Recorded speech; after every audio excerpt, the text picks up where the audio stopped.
الهج المولى مولا مولا الهج المولى مولا مولا کنج این غربت غم.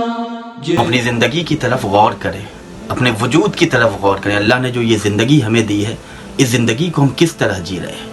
اللہ نے جس طرح ہم سے سوال کیا ہے، جو زندگی کے تقاضے اللہ نے ہمارے سامنے بیان کیے ہیں، کیا اسی کے مطابق ہماری زندگی گزر رہی ہے؟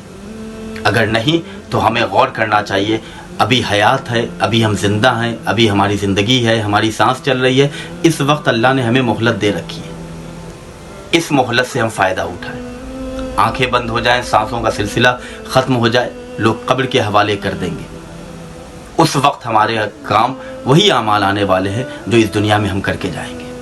یاد رکھیں، اگر زندگی کے کسی ڈپارٹمنٹ میں بھی ہم ناکامی سے بچنا چاہتے ہیں تو اپنے وقت کے امام کو یاد کریں.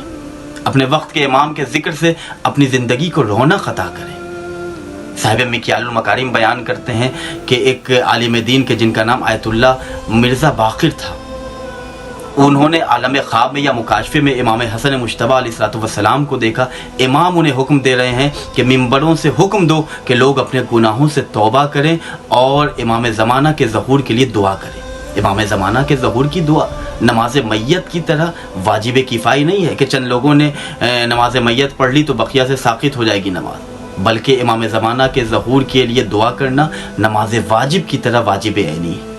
تو ہم اپنے وقت کے امام کو یاد کریں. وقت کے امام کو یاد کرنے کے مختلف طریقے ہیں جو علماء کرام نے بیان کیے ہیں.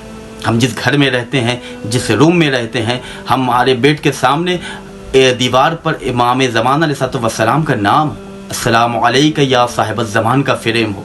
جب ہم صبح بستر سے اٹھیں تو ہماری نظر اس فریم پر پڑے اور بستر سے اٹھتے ہوئے ہم کہیں السلام علیکہ یا صاحب الزمان. یاد رکھیے، علماء کرام حدیثوں کی روشنی میں بیان کرتے ہیں کہ اگر ہمارے وقت کے امام سے ہمارا رشتہ مضبوط ہو جائے، اگر ہم اپنے وقت کے امام سے قریب ہو جائیں تو شیطان سے ہم محفوظ رہ سکتے ہیں.